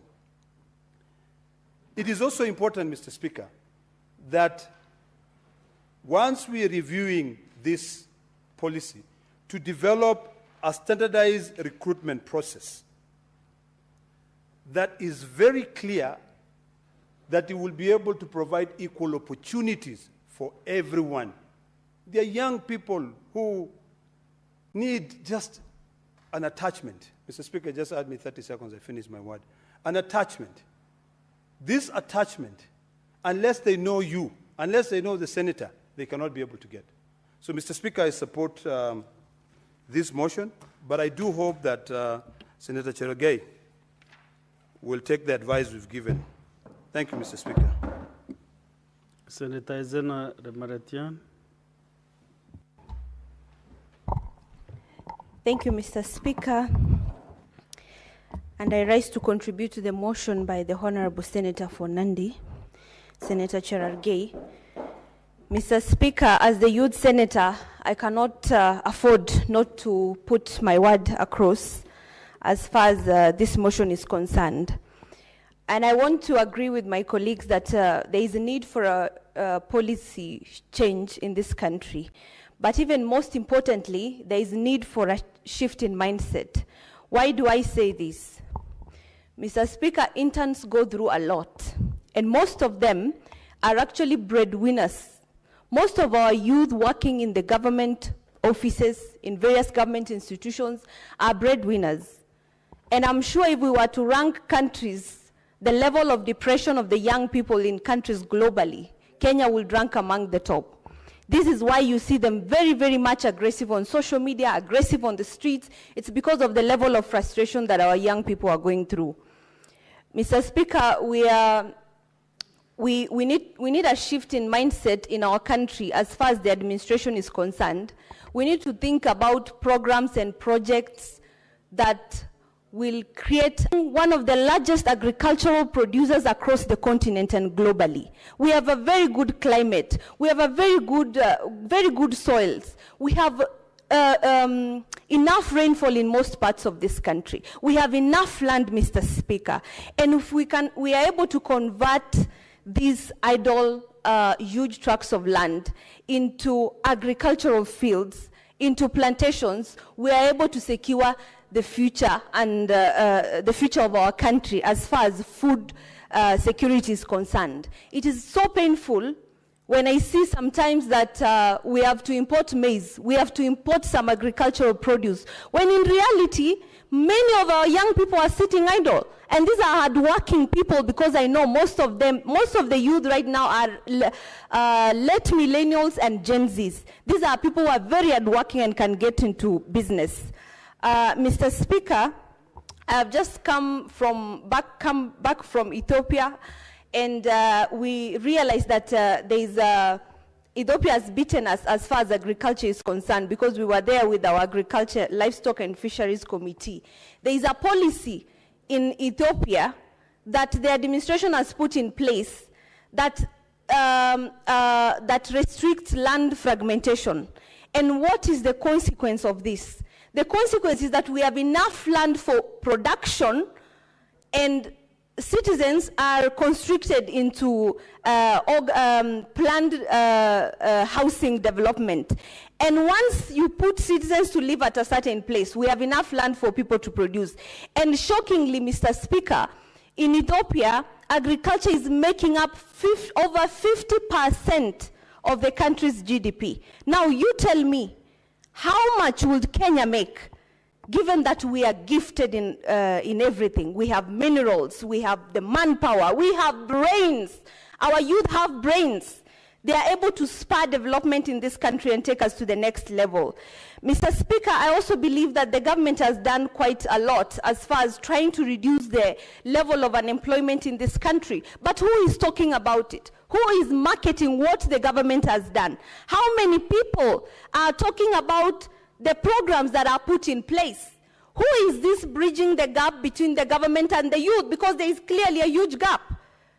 When you hear the president talking about the things he has done to secure the future of this country, to secure the youth, and you ask yourself, so who is telling the youth what is being done? Because they are totally oblivious. There is need, in my view, there is need to create an independent ministry for the youth affairs. Because, Mr. Speaker, the youth make up the largest demographic in this country. We make up the largest voting bloc in this country. We make up over 75% population of Kenya. That means we cannot afford to have the youth ministry, the youth affairs being put under, and I don't know, the under culture and sports. Those are very diverse things. I don't even see the correlation between the three. If we have an independent youth ministry, we are able to have a budget for the youth, we are able to streamline all government operations through the ministry so that we are able to take care of the business of the youth, because it's a very huge business, Mr. Speaker. And I want to thank my party leader, Raila Odinga, because he had a dream, Mr. Speaker. Baba had a dream in the last campaigns, and he wanted the Ministry of Youth to be an independent ministry. Because, Mr. Speaker, the youth occupied a very central part of his heart, and he understood that the country is going nowhere if we are not talking about the youth. The country is doing nothing if we are not prioritizing the largest demographic of our country. I have worked in several ministries, state ministries, before I became a senator, Mr. Speaker. And I remember at one point in a state department, I was working under the Department of Finance, and one of the ladies could barely even see the computer, Mr. Speaker. She was struggling to peep what was in the computer. The boss, the top dog in that state department, was from her tribe. And I was the only young person in that state department, in the Department of Finance. And I was given a lot of workload. Being punished for being young, being punished for being new, and even maybe for being a minority. Yet such opportunities should go to very many young Kenyans, very many youth who are your children, for your information. Mr. Speaker, if the administration is able to shift its mind and start thinking of producing rather than consuming, we will start thinking about the manufacturing sector. We will start thinking about factories. We will start thinking about farms. Kenyan youth are very talented and gifted. You can see what they are creating with AI. Is this AI controlled within the Republic of Kenya? If we advance technology, there is so much potential for our young people in technology. Kenya is, I think, ranking as the second largest consumer of internet continent-wide, after South Africa. Not even Nigeria has beaten Kenya. Why? Despite having the largest population, thank you. Despite having the largest population, over 250 million, compared to the 50 million of Kenya, Kenya ranks as the second consumer of internet continent-wide. Because in Nigeria, internet is expensive. So how are we utilizing the affordable internet in Kenya to benefit our youth, to benefit the largest demographic in our country? It's the same thing I always say when campaigning. You cannot think of taking care of a nation without taking care of the largest population of that nation. And when you secure the youth, you give them opportunities in agriculture, in technology, in manufacturing. We will be killing so many birds with one stone. One, we will be securing the future of Kenya as far as food is concerned. We will no longer be borrowing. Isn't it shameful for a nation to borrow food from outside when our youth are sitting idle? When we have land sitting idle? We should be thinking of projects in water, providing water to nomads in the north so that we can farm with our lands. How many investors are coming to set up factories in Kenya? What are we doing with our policies to ensure that our country is an attractive destination for manufacturing? What are we as state officers doing to ensure that when an investor comes, you don't first of all ask them for corruption, for bribery? When Aliko Dangote was trying to set up a plant in Kenya for cement manufacturing, what happened? Mr. Speaker, he ran away because of corruption. How many opportunities would the Dangote cement factory would have brought to the young people in Kenya? How much frustration is being put on our local investors who have been here for so long?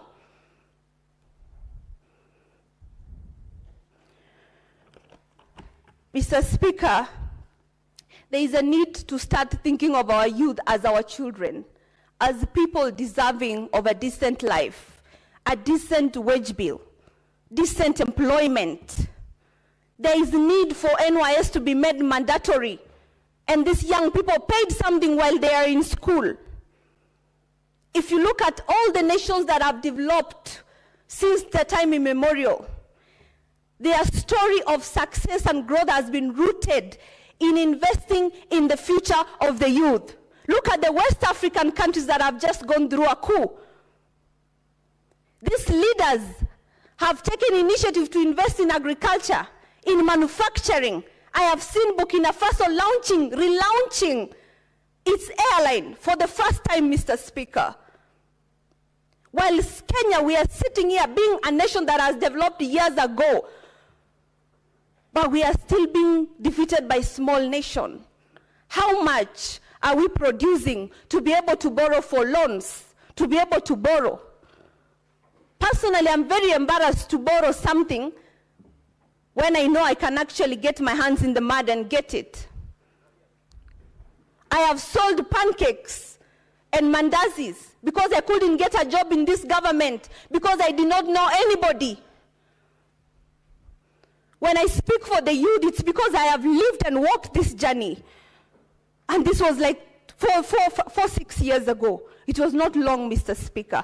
In this country, we must shun nepotism. We must shun tribalism. My fellow senators, be ready to employ somebody whom you are not related to. State officers and government agencies should be able to employ somebody even if they do not know them, as long as they are qualified. The requirements to be employed should be reduced, Mr. Speaker. You cannot continually impoverish families by not giving the young people whose parents and families have impoverished themselves to school them, and still they have to wait for close to 10 years to get a decent job. And then the same government wants to take care of the same parents that it has impoverished. This is a repetitive circle of poverty, which we have the power as a nation to change. Thank you, Mr. Speaker. Honorable Senators, this motion has surpassed its time allocated. So, Senator Charagai, the move has 15 minutes. If you are magnanimous enough, you can share with Senator Catherine Muma your 15 minutes with the Senator Catherine Muma and Senator Mandago Jackson. The choice is yours. Mr. Speaker, you know I'm always very generous. I'll allow 3-4 minutes to Senator Muma and 3 to 4 minutes to Senator Mandago. Very well, Thank Senator Catherine Muma. Thank you so much, Speaker, and thank you, Senator Gerard Gay, for the opportunity to contribute to this. First, to thank you for bringing this motion, and this motion is pregnant with issues beyond what you have raised. And for every speaker who has spoken here, I hope you will be able to pick something and you will move beyond this motion and bring something more substantive, akin to a policy, possibly a legislative framework that can assist us. Honorable Speaker, the government, the internship program as guided by the Ministry or the Commission on Public Service is a drop in the ocean of what is required.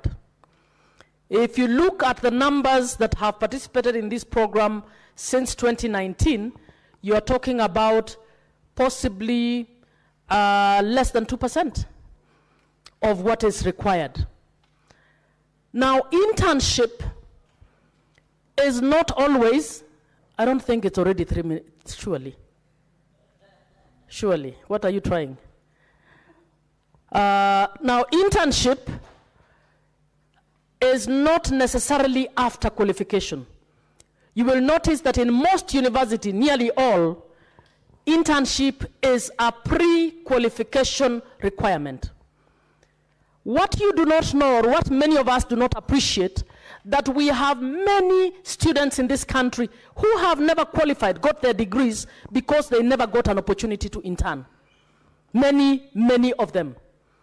So even as we are looking at these issues, and I'm cognizant of the time, so I will hurry, I would want us to be able to come up with a law that will give fair opportunity and equal access to every graduate or learning student to be able to intern, not because they know somebody, but because it is their right to go through that if they must qualify.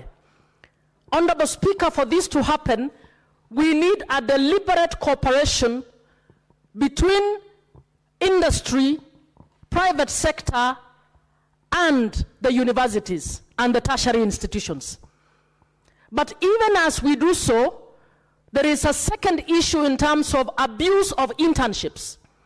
Honorable Speaker, we have workplaces that actually abuse internship. They employ fewer than what is required on their workforce so that they can pay less to interns and use the interns' time. We have doctors who continue to be paid internship salaries. We even have some other professionals continuing told you can stay on condition you stay with your salary as an intern. In my view, those are abuse of labor practices.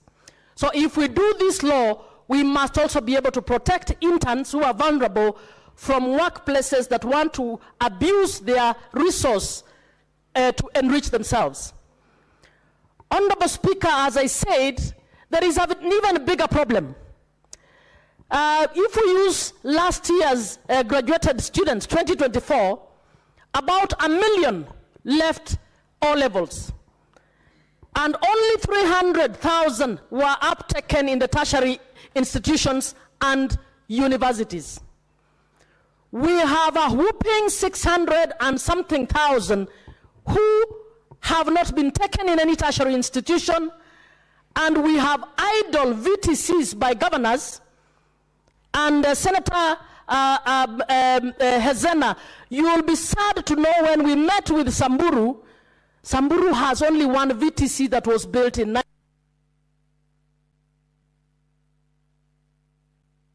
Senator Mandago. Thank you very much, Honorable Speaker, and thank you very much, Senator Cherargei, for allowing us to use your time to contribute to this motion. Honorable Speaker, first let me say that internship is a very good program. However, the current numbers that are being taken by Public Service Commission is way below what we would expect PSC to do in order to help the many young people we have in the country, Honorable Speaker. Honorable Speaker, currently PSC takes 9,000 interns. That translates to about only 6 in every ward in this country, Honorable Speaker, but the distribution has not been fair and equitable, Honorable Speaker. My proposal to Senator Cherargei, even as he considers this, Honorable Speaker, number 1, is to make sure that all internship positions are distributed per ward level to ensure there is reach to every part of this nation, Honorable Speaker. Honorable Speaker, number 2, interns should not only be placed in public institutions, they should also be placed in the private sector, but paid by government. Honorable Speaker, this is to ensure that we don't take interns just for the sake, to make them idle. In some organizations, you find they're being treated as T-boys, messengers, T-girls, and so forth, instead of the interns actually participating in the areas they trained in, Honorable Speaker. Honorable Speaker, there is need in this country, and we must have a candid conversation as a nation, and Parliament, Honorable Speaker, Senate must lead this conversation, that we have to increase the number of interns from 9,000 to around 300,000 for it to make sense in this country. Honorable Speaker, that will call for a budget provision. It will call for a cut in some of our expenditure in the budget, Honorable Speaker, even if it calls for cutting on infrastructural development, Honorable Speaker, to make sure that these young people are given opportunity to acquire skills further and be engaged meaningfully, Honorable Speaker, even as they mature. This period will also allow them a period to mature, Honorable Speaker, and be able to make progress in life and be able to make some quality decision even as they live under supervision in government. Honorable Speaker, my proposal is to have interns taken for 3 years. After 3 years, Honorable Speaker, they should be given a 3-year contract. What does that mean, Honorable Speaker? It means the unions in this country must also wake up to the reality that there are very minimal employment opportunities currently existing. It will be therefore profitable for this country to make sure that we are able to take these interns to the next level by giving them contracts. They must be ready. We must change the employment model we have in the country. We are not going to stick to permanent and pensionable when it is not a reality, Honorable Speaker. What is the point of sticking to permanent and pensionable when in a year, public service will only recruit 5,000 people? We should now move to contract. Honorable Speaker, as a measure on that, so that we are able to achieve, we should freeze employment in public service and state departments and parastatals and provide the subsequent accruing funds for internship, Honorable Speaker, and make it possible for these people to get. Honorable Speaker, we must also realize that the current public service of Kenya does not reflect the face of Kenya. This internship is an opportunity to make sure we set aside 150,000 together for the marginalized and bring them up in a speed manner to make sure we have sufficient workforce from all the communities in the country. Honorable Speaker, there will be no other opportunity. This internship will provide that opportunity. Honorable Speaker, I want to ask Senator Cherargei to also consider, in this internship program, Honorable Speaker, let me say that the question people will ask is, where will the money come from?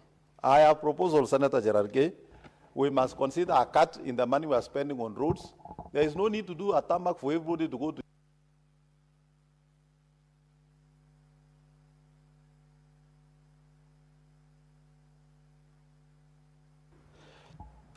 Honorable Speaker, so that we can have these interns. Honorable Speaker, there is some money lying somewhere, and some banks have been enjoying this money quietly for a while. This is money accruing from unclaimed assets, Honorable Speaker. As we speak today, that money is close to 30 billion. Some banks somewhere are just enjoying interest rates. That is a free customer who has given you 30 billion. We can utilize that 30 billion on internship program. Government can always budget 2-3 billion to pay the assets that people claim. But these that has accrued over time, Honorable Speaker, we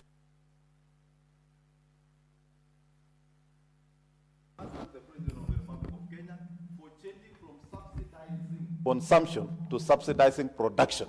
That is how interns are going to be supported, and that is how this country is going to move forward. Thank you very much, Honorable Speaker, and thank you very much, Honorable Cherargei. Senator Cherargei now reply. Thank you, Mr. Speaker. For this opportunity, I want to thank you and many colleagues which I'll mention, but let me make the following observation. One is, Mr. Speaker, I want to thank colleagues who have taken time.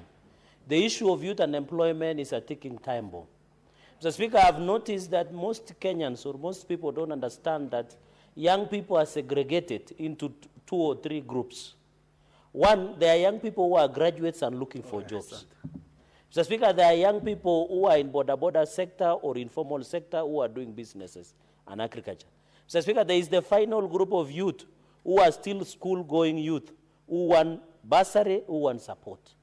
Mr. Speaker, the same energy we used to organize empowerment programs for the young people in border sector and other sectors to start up their business is we must use the same energy to give opportunities to many young people who are graduates, Mr. Speaker. Therefore, I agree that the role of Public Service Commission should be extended to county governments and private sector. This collaboration, and I want to appeal to government, that any private sector, Mr. Speaker, who wills and ready to take in turns from young Kenyans in this republic, Mr. Speaker, will be able to give them tax incentive or tax exemptions so that they can pay young people in internship, Mr. Speaker. I believe 15,000 or 25,000 to the PSC interns is not sufficient. We must live within the economic realities and ensure the young people earn from 50,000 and above, Mr. Speaker. I agree they must be provided with transport subsidy. We must also consider providing digital tools to the interns, Mr. Speaker. We must also consider them in giving them health insurance, especially enrolling them, Mr. Speaker, to the SHA program, Social Health Authority program, Mr. Speaker. We must also ensure there are mechanisms or incentives or protecting patents to innovations that are done by interns, Mr. Speaker. And I want to distinguish, Mr. Speaker, because when these interns are working, they sometimes do innovations that must be protected by the intellectual property law of this republic, Mr. Speaker. Mr. Speaker, I'm aware there is also consideration of leave and off days, Mr. Speaker, and even maternity leave or paternity leave, because the fact that they're interns does not deny them their labor rights as per Article 41 of the Constitution of the Republic of Kenya, Mr. Speaker. I have noted that government has really tried, even with the introduction of Kazi Maju, Mr. Speaker, the introduction of Nyota program, the introduction of Asla Fund, Mr. Speaker, to try and provide opportunities to the many young people. But this one does not capture graduates. Mr. Speaker, we are targeting graduates so that they can have opportunity. Be the graduate of certificates, be the graduate of diploma, be the graduates of degree, Mr. Speaker, we must be allowed. Mr. Speaker, number 4, we must audit how many young people have employed under PSC.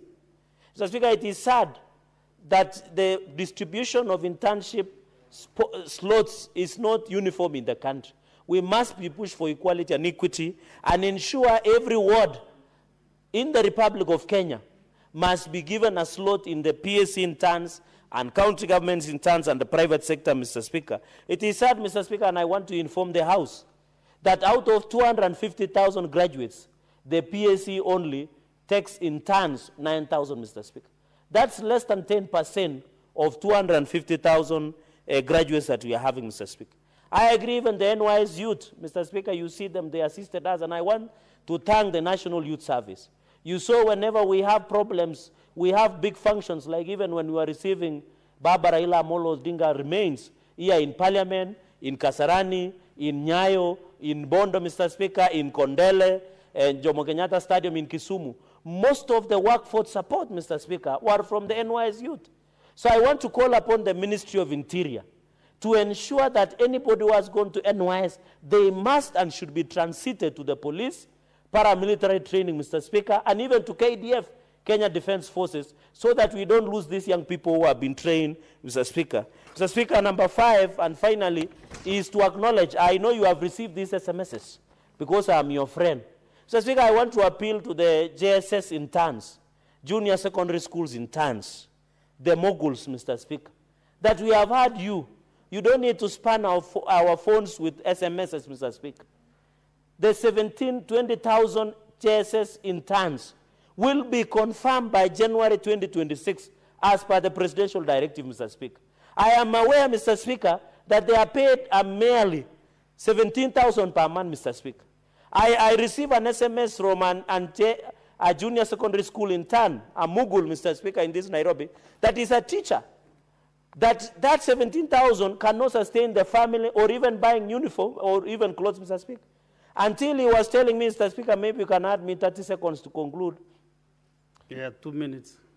Thank you. Mr. Speaker, and that JSS intern, and I know they are in Meru, they are all over the country, was telling me they cannot even buy clothes until when they go to classroom, children chide them and they tell them, mwalimu amerudia nguo ya jana, Mr. Speaker. Mr. Speaker, this is the sad reality. That is the self-esteem, Mr. Speaker. Some of them are losing spouses to our babas, Mr. Speaker, and sponsors in this city because of the money. 17,000 cannot sustain, Mr. Speaker, their livelihood. Mr. Speaker, I want to thank the following senators, and I know Parliament does not exist in vain. Parliament should and must ensure. Mr. Speaker, I want to thank Senator Okenyuri, Senator Eddie Okey, Senator Karen Nyamu, Senator Mutinda, Senator Otsosi, Senator Amida, Senator Metu, Senator Jeruyot, Majority Leader, Senator Sifuna, Senator Wambua, Senator Abbas, Senator Manso, Senator Wakwabubi, Senator Korir, Senator Muma, Senator Mandago, Senator Lemaletia, Nesena, Senator Ledama, Senator Wakoli, Senator Karanja Tabita, Senator Kataya, for the invaluable support, Mr. Speaker, so that we can move into the future. So I want to assure the instance, the Parliament will stand with you and will ensure they are confirmed to permanent and pensionable. Mr. Speaker, understanding order 66.3, I request that the putting of question be deferred to a later date at the convenience of the House. I thank you, Mr. Speaker, sir. Thank you. Your request is given to you.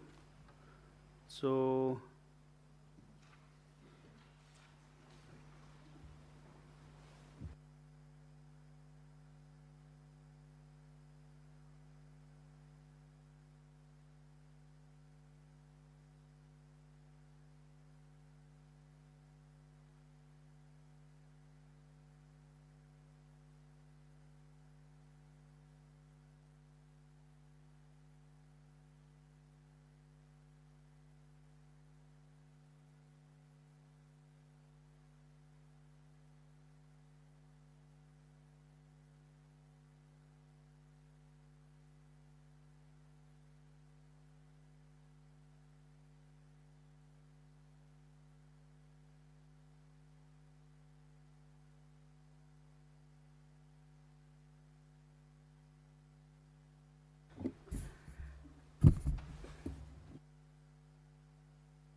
next order.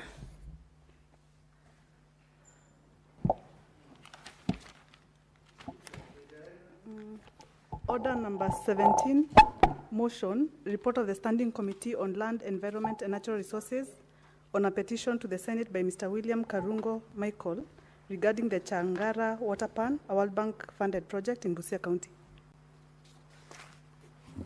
Just a few seconds. Can the senator sit down, please? Take your seats.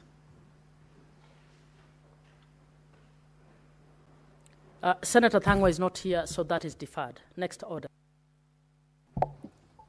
Order number 18, motion, report of the Standing Committee on Land, Environment. Just, that was Senator Faki. That not, you said Senator Faki. It is deferred. Order number 18, motion, report of the Standing Committee on Land, Environment and Natural Resources on a petition to the Senate by